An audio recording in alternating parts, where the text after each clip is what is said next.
Mira, las fuentes primarias, que son muy importantes, hay que saber dónde vienen, de dónde te llega la información, y tienes que comprobar esa información. Que si el abuelo oreaba dinero, que si ahí escondían armas, que mira qué es lo que se dice. Regresamos al punto de vista. O sea, por ejemplo, tú me preguntabas acerca de lo de las haciendas, ¿no? O sea, me estabas comentando acerca de las haciendas también tú.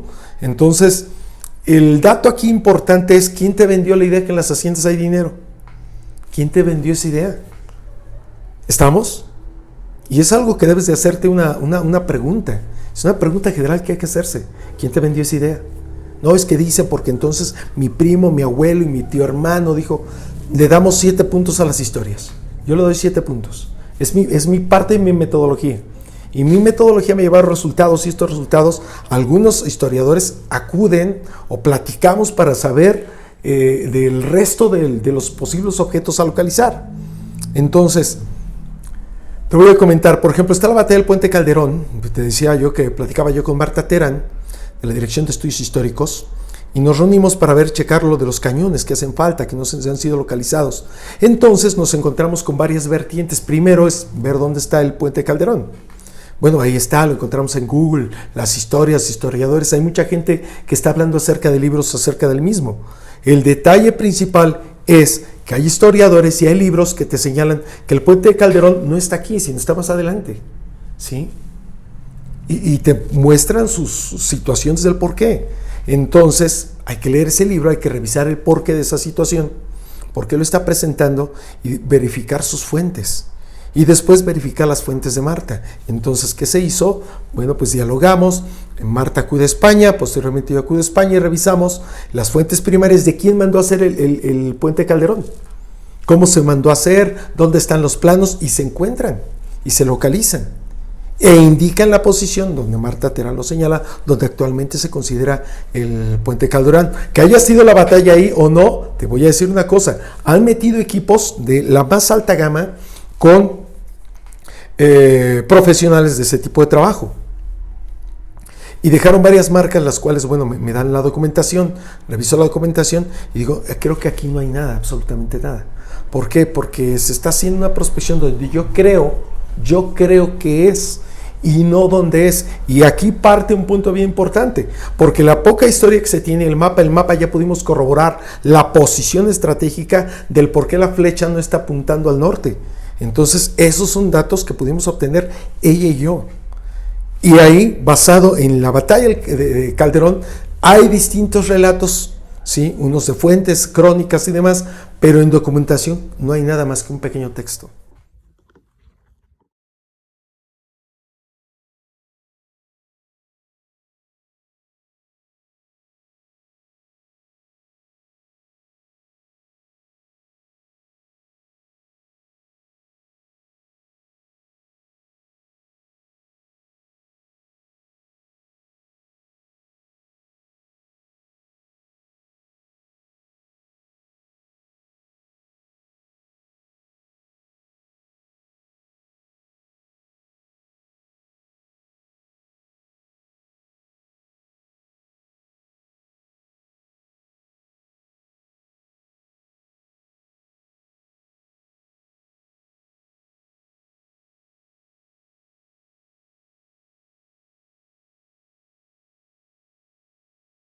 Otro de los datos importantes a seguir, y otro de los puntos importantes a seguir, es que te puedes dar cuenta firmemente que si haces una investigación bien detallada, puedes tener resultados importantes. Ahora bien, tienes un detector de metales, lo tienes sencillo, y yo no tengo el acceso para poder realizar prospecciones más difíciles, más duras, ¿no? O más complicadas. Debes de tener siempre, es lo que yo tengo, una historia importante, que es la que te va a llevar años, que es donde le vas a invertir dinero y vas a tener historias pequeñas, que son las que te van a dar hallazgos menores. Pero así como se está realizando las prospecciones, así como se está buscando entrar a haciendas, acero, diestra y siniestra, y sin documentar se están perdiendo datos sumamente muy importantes, y estos no van a regresar. No van a regresar y puedes perder datos. Hay historias, y te lo digo, hay historias que Por ejemplo, los datos del puente Calderón se encontraron 15 años antes en una documentación importante que se halla en la zona de Hidalgo.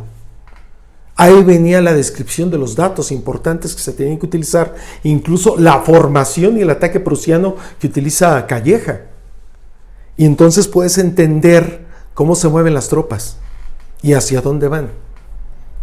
No solamente tiene que ser porque entonces yo creo que es así, porque por lógica, no. Hay que documentar esa lógica para que puedas encontrar o tener algunas detecciones. Rápidamente, si crees que pasando el detector ácidos queda, no. Hay que comprender y entender los distintos barridos. El barrido Montserrat es un barrido muy penetrante. Hay que hacer limpieza de presets, hay que hacer limpieza de campo, hay que hacer una limpieza general de la técnica y sobre todo de la línea de frecuencias parásitas que puede estar teniendo. Entonces el sistema Montserrat es uno de los sistemas más importantes y se ha empleado en arena, en la zona de Veracruz, se ha empleado en lugares muy importantes, pero son barridos y son técnicas nuevas que se van implementando y hay que irlas apoyando y hay que irlas desarrollando, no simple y sencillamente a través de un campo de prueba. Mira, te voy a decir así. Ok, vamos con lo de los campos de prueba. Mira, tengo un objeto aquí y tengo el detector que está regulado a 10 puntos, ¿no? Entonces el detector pasa, no localiza nada, pero tú sabes que el objeto está ahí. Entonces haces ajustes hasta que logras tratar de localizarlo. Entonces, entre comillas, dices, mi detector penetra tal profundidad. Aquí el detalle es que cuando estás en campo, cuando ya estás aplicando la metodología, cuando ya estás trabajando en el mismo, no sabes que el objeto está ahí. Por consiguiente, ¿a qué frecuencia entras? Bueno, es que meto uno multifrecuencias. Hay una mezcla ahí interesante entre física, química y los cuerpos y materia y lo que tú quieras que se ve afectado. Entonces, por eso es importante poder entender el factor de recuperación. Te voy a decir algo. Hay libros donde te dicen que a tal buscador le hicieron una estatua. Tú vas a ese lugar y no lo conocen. Adquieres los equipos de ese entonces y ninguno detecta como dice. ¿Estamos? Entonces, a lo que voy es, tienes que ver hacia dónde está tu sustento y hacia dónde está y hacia dónde no está. Tú lo vas a elegir, yo no te estoy diciendo de qué forma lo vas a elegir. Es más, ni mis palabras son las palabras que sean las que tengan que marcar la pauta. Pero sí te puedo decir que cuando la gente moja un lugar para poder tener mejor detección, estás entrando relativamente en concepto de cómo se mueven las ondas electromagnéticas, ¿no? Cómo se mueve hasta la electricidad. Si lo mojo, hay mayor conducción, ¿no? Y eso pues definitivamente no lo hay. No es lo mismo, ¿sí? Entonces la onda, en lugar de viajar a una penetración importante, se disgrega y pierdes penetración, pierdes profundidad. Y es algo que mucha gente no está entendiendo. Pero hay que hacerlo, hay que comprobarlo. Oye, yo lo mojo y entonces entra. Hazlo. También lo mismo cuando entras a un campo y este campo ha sido movido o removido o llovido recientemente o te encuentras en una fecha muy curiosa donde tienes que estar marcando los pequeños movimientos eléctricos que hay en el ambiente, vas a tener una afectación. Entonces, oiga, entonces es muy complicado la búsqueda. No, hay que buscar primero un detector que tenga ese factor de recuperación rápido, que tenga un factor de recuperación que tenga la suficiente fuerza para poder obtener ese resultado que estás teniendo. Desde ahí parte el punto. Si vas a tener que comprar que porque es el de moda, no que es que porque tiene más aquí y allá, hay que checar. Pero sí te puedo decir que no puedes hacer una detección tan fácil y sencilla en España como una detección en España con el mismo equipo. No puedes hacer una detección en Zacatecas que en Yucatán, que en la zona centro del país. No puedes utilizar el mismo equipo. Y esto pues a mucha gente le sorprende. Oye, entonces tengo que invertir. Sí, vas a tener que invertirle. Vas a tener que buscar esas opciones. Y entonces tienes que acercarte y revisar. Por ejemplo, lo mismo. Hay gente que piensa que GeoHunter es un radar. No es un radar. Yo tengo GeoHunter. y lo utilizamos en varias prospecciones. Y si destapas la caja es madera la placa con la antena larga, es una antena, es como las estaciones de radio, es la antena larga, sube hasta la parte más alta y hasta ahí va a llegar, y ahí está mandando todas las señales, ¿no? Entonces exactamente está acomodada de cierta forma. Yo en lo particular me fijo mucho en lo que está haciendo el osciloscopio, no me fijo en los botoncitos, me fijo en la línea del osciloscopio. Entonces hay que aprender a empezar a diferenciar eso. Hay que aprender a diferenciar cuando nos quieren vender las cosas porque sí. Hay que checar cuál es la ruta a seguir. Y te lo manejo. Hay líneas que son importantes para detección de pepitas. ¿De acuerdo? Pero todavía no hay una fiebre tan importante de ello porque hay factores tecnológicos más importantes para detectar. Y tenemos gente que hace lo mismo al nivel de algunas empresas que nunca han cambiado, como Fisher, el Goldbug, no los ha cambiado para nada. Entonces hay que checar algunos detallitos muy interesantes para que podamos comprender y entender cuál es el mejor que vas a utilizar. ¿Y quién te lo promueve? Y eso es... Claro. Bueno, te hablaba acerca de expediciones y a corto y largo plazo. Por ejemplo, la investigación del Juncal, el cual fue hundido en los albores de la llegada a México en la conquista de América, lleva por parte de los expertos tan solo más de 5,000 expedientes y está creciendo para tratar de localizar el galeón o la nave llamada Almirante, la cual contiene importante carga y está siendo investigada por el Instituto Nacional de Antropología e Historia de México. Esto junto a expertos de arqueología subacuática. Y la arqueología subacuática nace con Mel Fisher. Ahí nace la arqueología subacuática. Empieza a entender el movimiento de las mareas. O esta es una historia en la cual te vas a consumir gran parte de tu trabajo de dinero. Una historia que te lleve a un punto donde incluso desarrolles un libro sobre estas investigaciones. Por ejemplo, la leyenda de Martín Toscano en México es una historia la cual da para hablar expedientes y archivos diversos acerca de este bandolero que en las etapas de independencia estaba, ¿no? O previo. El investigador Ignacio Moreno Nava es uno de los grandes expertos en este personaje y ha llevado su investigación a largo plazo con excelentes resultados.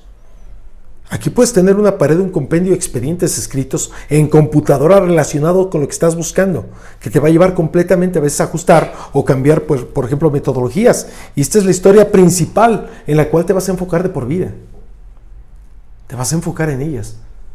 Es donde te vas a llevar más dinero. Y el resto, pues bueno, te lo vas a llevar chiquiteando. Son formas de ver las cosas, ¿no? Y podríamos estar hablando largo tiempo. Bueno, sobre la metodología. Y es mucha gente la que a veces me escribe cartas y a veces no podemos platicar mucho, ¿no? Sí, me gusta el Facebook, me gusta todo eso, pero prefiero más visitar de línea directa los museos, hablar con los investigadores, ¿no? Y bueno, pues ahí estoy a veces en los ratos libres. Mira, hay dos líneas principales si tú estás empezando en esto. Está la heurística, que es el arte o técnica y procedimiento práctico para que puedas resolver problemas. Es una técnica de indagación y descubrimiento, búsqueda, también de investigación de hechos o fuentes históricas. Y a veces la heurística queda sepultada por la enseñanza, por cómo te han enseñado la historia. Por otro lado, tenemos la hermenéutica, que aunque es muy aplicada a las líneas bíblicas, sí te diré que esta disciplina te está enseñando con rigor y metodología a comprender la información descubierta, ¿sí? Un método es un modo ordenado y sistemático para llegar a alcanzar un fin determinado. ¿Cómo podemos saber que todos los datos han sido obtenidos con buen método y rigor suficiente? Bueno, si no se llega al fin determinado propuesto, no es un método claro y efectivo, por lo que estás buscando lograr alcanzar al menos que esto te ayude un poco, ¿no? Entonces, que podamos retirar un poco de esa niebla, ¿no? Y no puedes interpretar algo simplemente a simple vista.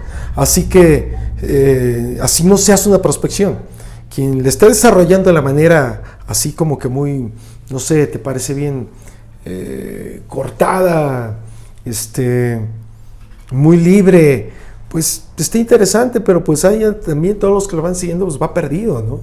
Entonces, pues ahí se le está intentando hacer las cosas. Bueno, el peor error que puedes cometer es el vicio de la prospección, enviciar la prospección, y es que no puedes interpretar algo a simple vista.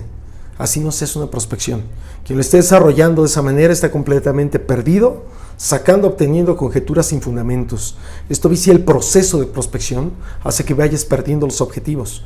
Una mala interpretación hace que dejes ir hallazgos muy valiosos o información necesaria para alcanzar tu objetivo. Si tienes compañeros sin una metodología, lo más conveniente es que definas si es pasatiempo o estás dispuesto a lograr tu objetivo. Porque un método que no se puede demostrar ante toda la gente es un método ahí que estás medio guardado y caemos en lo típico de es que hay que mantener el secreto porque pues, no se puede hablar, o sea, son patrañas, ¿no? Y es que no puedes estar en el punto medio porque simplemente vas a perder cualidades como investigador. Necesita referencias y datos reales. Tampoco puedes pasarte en el laboratorio, campo de pruebas todo el tiempo porque ahí las condiciones son controladas.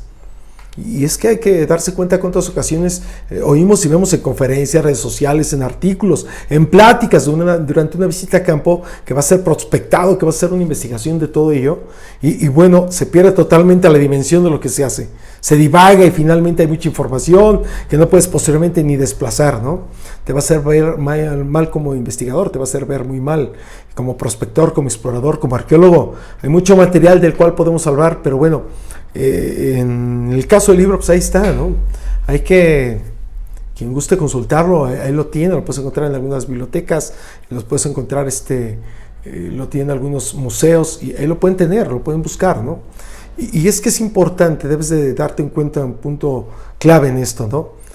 Hay una cosa que se llama crítica externa y debes encontrar y valorar la autenticidad de la fuente, la tela, el papel, el objeto, el documento, la misma grabación, la filmación. No caigas en temas de conspiraciones extrañas y entonces llegó el no sé cuál Tululú con el chipilín y entonces o sea, ya tu mente se está perdiendo, ¿no?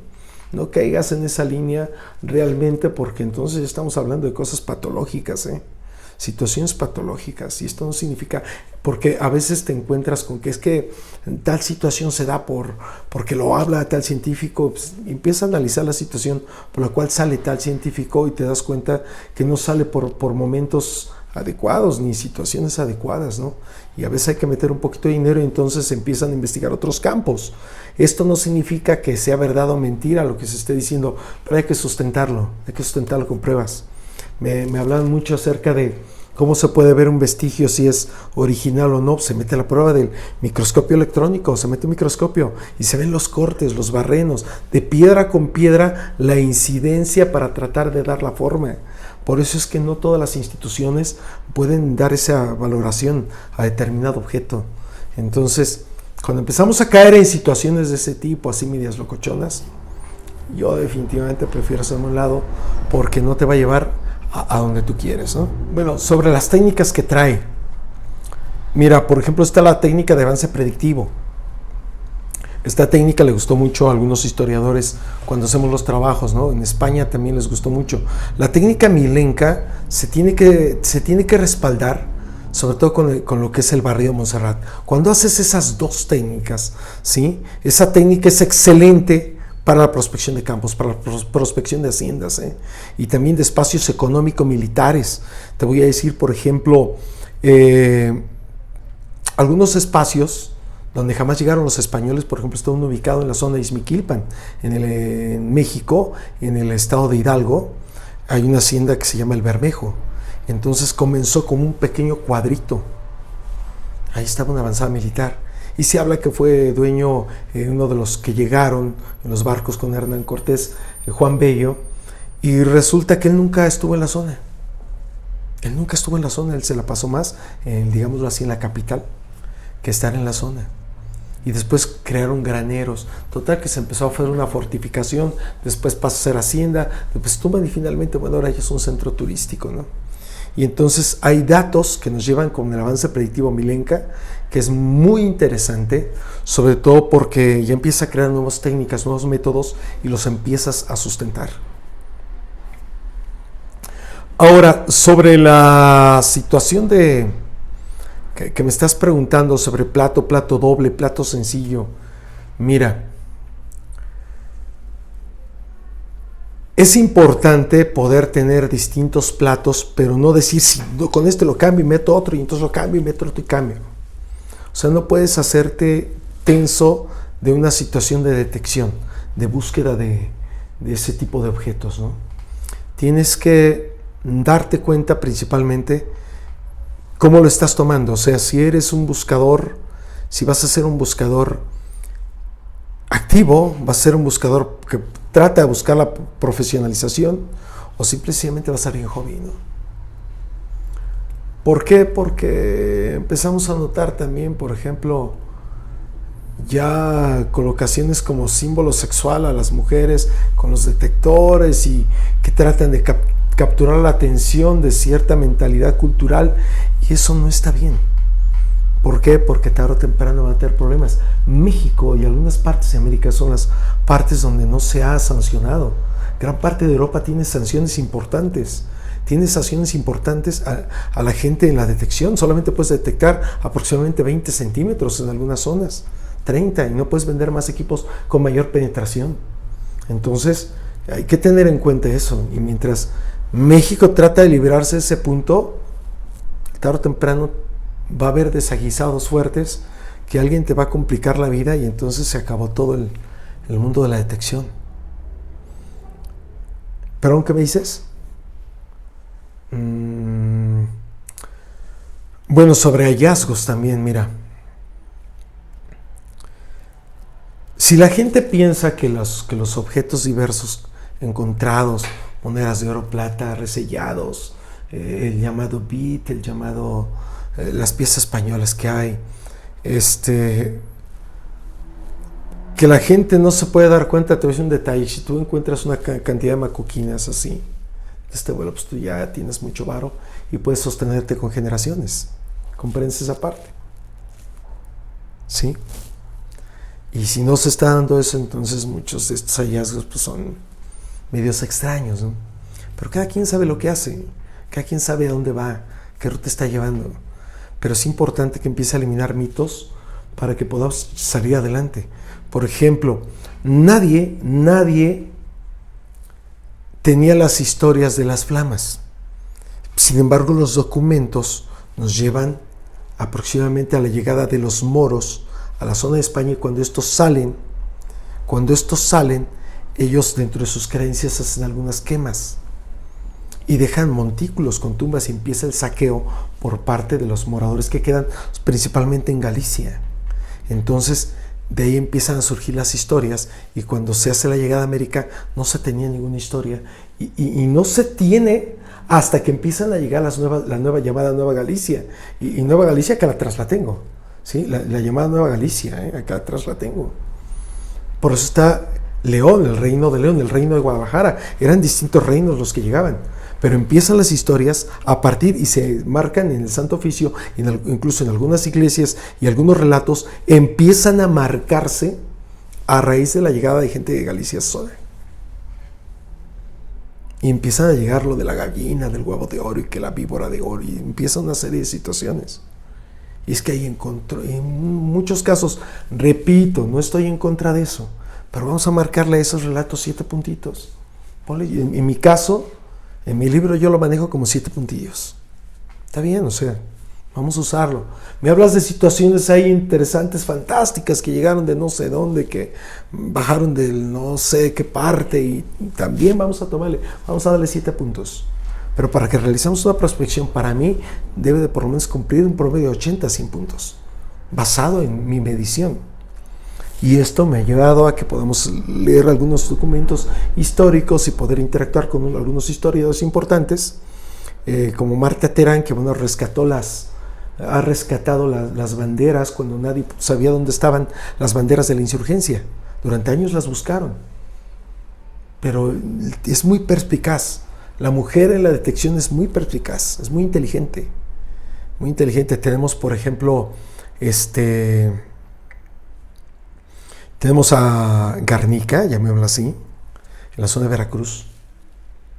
Es una mujer muy inteligente, muy inteligente para realizar las técnicas de prospección, de búsqueda, para poder entender los mecanismos de descifrar algunos acertijos.